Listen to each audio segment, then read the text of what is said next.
በስመ አብ ወወልድ ወመንፈስ ቅዱስ አሐዱ አምላክ አሜን።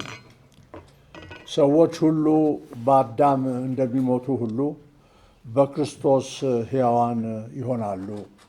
አንደኛ ቆሮንቶስ ምዕራፍ 15። በክርስቶስ የተወደዳችሁ ብፁዓን ጳጳሳት፣ ክቡራን ካህናት፣ ገዳማውያንና ገዳማውያት፣ መላው ሕዝበ ክርስቲያንና የሀገራችን ሕዝቦች፣ በመላው ዓለም የምትኖሩ ኢትዮጵያውያንና ትውልደ ኢትዮጵያውያን ወገኖች እንኳን ሁላችሁንም ለ2018 ዓመተ ምህረት የጌታችን የመድኃኒታችን የኢየሱስ ክርስቶስ የትንሣኤ በዓል በሰላም አደረሳችሁ። ቅዱስ ጳውሎስ እንደሚለው እነሆ ሞት በድል ተዋጠ። አንደኛ ቆሮንቶስ ምዕራፍ 15። ምድር በክርስቶስ ደም ታጥባ በክርስቶስ ፋሲካ ተደሰተች። የምድር ልጆች ከሁሉ የሚበልጠው የምስራች ተበሰረላቸው። ደስታና ፍቅር፣ ብርሃንና ሰላም ለሁሉም ሕዝቦች ተዳረሰ። እኛም ይህንን የክርስትናችንን መሰረት የሆነውን በዓል በአግባቡ ለማክበር የክርስቶስን ተልእኮ በአግባቡ በተረዳነው መጠን ነው። ወንጌልን በማስተዋል ስናነብና ስናሰናስል በክርስቶስ በኩል የሚገለጠውን የእግዚአብሔርን ሥራ እንመለከታለን። መጀመሪያ የመንግሥቱ ስጦታና የምስራች፣ ከዚያም የንስሐ ጥሪ፣ እነሆ የሰው ልጅ በእግዚአብሔር የተስፋ ከተማ የእስራኤልና የአሕዛብ ማከማቻ እንደ ሲና ተራራ የመገናኛ ቦታ በሆነው ቤተ መቅደስ በሚገኝበት በኢየሩሳሌም ይገኛል። ከዚህ ከተማ ወንጌልንና የክርስቶስ ትንሣኤን እስከ ዓለም ዳርቻ ይሰበካል። በመጽሐፍ ቅዱስ እንደምናየው እግዚአብሔር ከሁሉ አስቀድሞ የተግባርና የተመክሮ አምላክ መሆኑን ነው። ይህ ተመክሮ ደግሞ በልጁ ሥጋ መልበስ ፍጹምነትን አግኝቷል።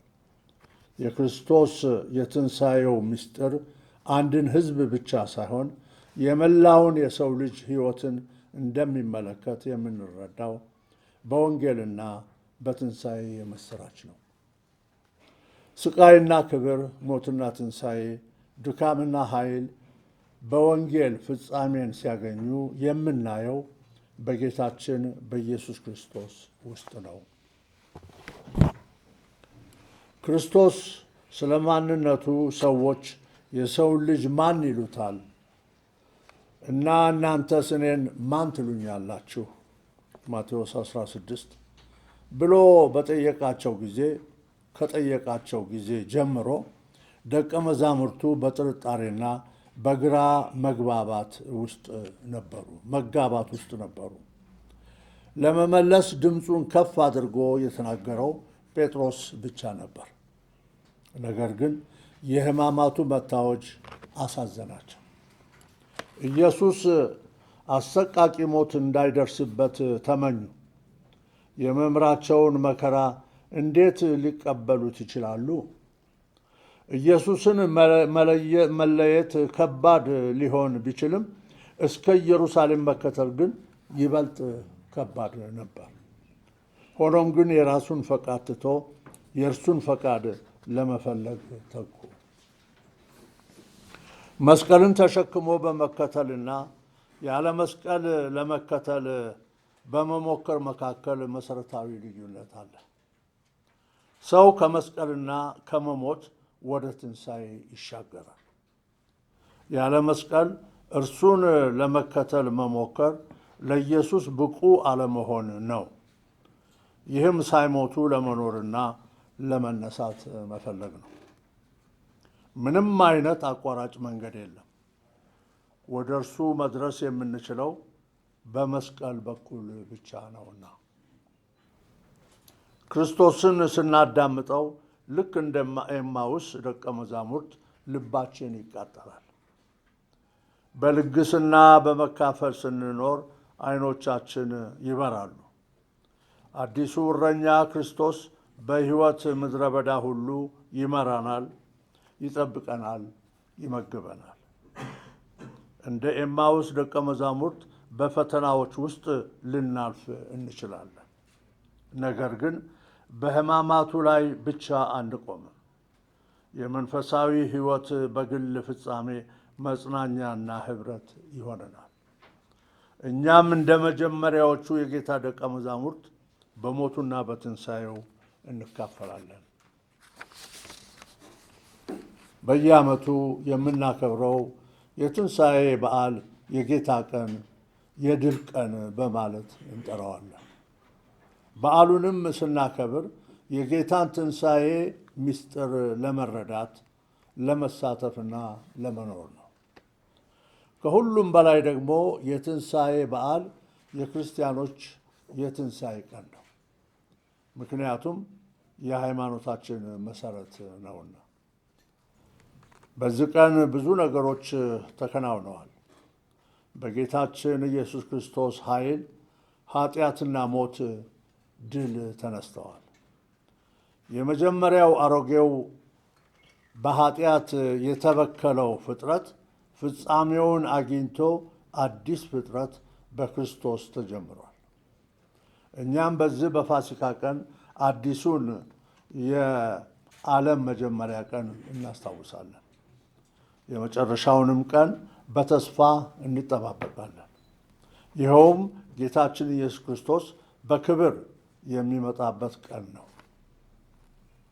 የክርስቶስ ትንሣኤ የክርስትና እምነት መሠረት የተጣለበት ሂደት ነው። የዚህ ሂደት ታሪካዊ ገጽታው የተነሳውን ክርስቶስን ለማየት በታደሉ ሰዎች ተመስክሯል። እንዲሁም በእምነት ብርሃን ለሚቀበሉትም አስደናቂ እውነታ ነው። ይህ ክስተት በሰው ልጆች ታሪክ ልዩ ከመሆኑም ባሻገር የጊዜንም ጥልቅ ምስጢር በውስጡ የያዘ ነው። ጊዜ ሁሉ የክርስቶስ ነው። ዘመናትም ሁሉ የእርሱ ናቸው። በእርሱ ዕቅድ መሠረት ፍጥረት ሁሉ ወደ ታቀደለት ዓላማ በመገስገስ ላይ ነው። ይህ ጌታችን ኢየሱስ ክርስቶስ የመሠረተው የክርስቲያኖች ቀን የደስታና የተስፋ ቀን ነው። የተወደዳችሁ ምዕመናን፣ ትንሣኤን የሚያምኑ ልጆች እንደመሆናችን መጠን ሕይወታችን ደስታንና ተስፋን ያዘለ እንዲሆን ተጠርተናል። በምናደርገው በሕይወታችን ሁሉ የአምላክ ቃል መቃኛችን ሊሆን ይገባል።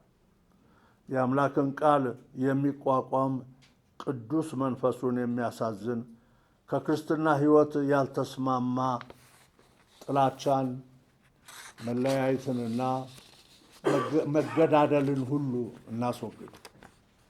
በእውነት ፈጣሪያችንንም እንደምንወድ በቃላችን እና በስራችን እናሳይ። በጌታችንም ሆነ በሀገራችን የሚገዛን ጌታ አድርገን እንሹመው። ወደ እርሱ በመቅረብ በጽድቅ ሕይወት በመጽናት በሕይወታችን መልካም ምግባርን እናሳይ። ከመላው የሀገራችን ሕዝቦች ጋር በመተባበርና በአንድነት እንቁም። በቅንነት በመቆም መጥፎ ስራን እንቃወመው። ሁላችንም ስለ ሰዎች ሕይወት ግድ ይበላል። እርስ በርሳችን ይቅር በመባባል ትንሣኤያችንን እናክብረው። እኛም ካቶሊካውያን ምዕመናን ይህንም በዓል ስናከብር እንደተለመደው ከችግረኞች፣ አስታዋሽ ከሌላቸው፣ በጎዳናና በየመጠለያው ቦታ ላሉ ወገኖቻችን እነሱንም በማገዝና በመርዳት እንድናከብረው አደራ ማለት እንወዳለን። መጪው 7ኛው የሀገራችን የኢትዮጵያ ሕዝብ ምርጫ በሰላምና በመግባባት ተከናውኖ እንዲፈጸም ሁላችንም እንድንተባበርና እንድንጸልይ አደራ እላለሁ።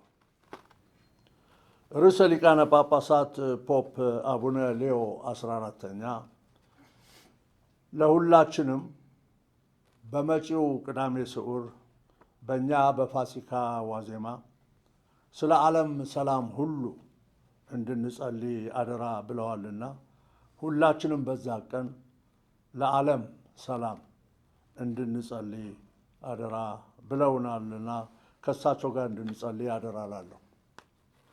በመጨረሻም በዓለ ትንሣኤው በአገራችን የተፈጥሮ ጉዳት ላጋጠማቸው ወገኖቻችን መጽናናትን፣ በአገራችንና በመካከለኛው ምስራቅ ባሉት አገሮች የሚካሄዱትን ጦርነቶች እንዲቆሙና ሰላም እንዲወርድ፣ ለታመሙት ምሕረትን፣ ላዘኑት መጽናናትን፣ በችግርና በጭንቀት ላይ ላሉ በጌታ መጎብኘትን፣ ለታሰሩት መፈታትን፣ ለተፈናቀሉ ወደ ቀያቸው መመለስን፣ ለተራቡና ለተጠሙ ምግብንና ውሃን እንዲሰጥልን፣ የተራራቁትን እንዲያቀራርብልን፣ በአጠቃላይ የትንሣኤውን ፍሬ ፍቅርና ወዳጅነት ለሁላችን በተለይ ለምንወዳት ለሀገራችን ለኢትዮጵያ እንዲሰጥልን ትዕግስትንና ትህትናንም የምናሳይበት በዓል እንዲያደርግልን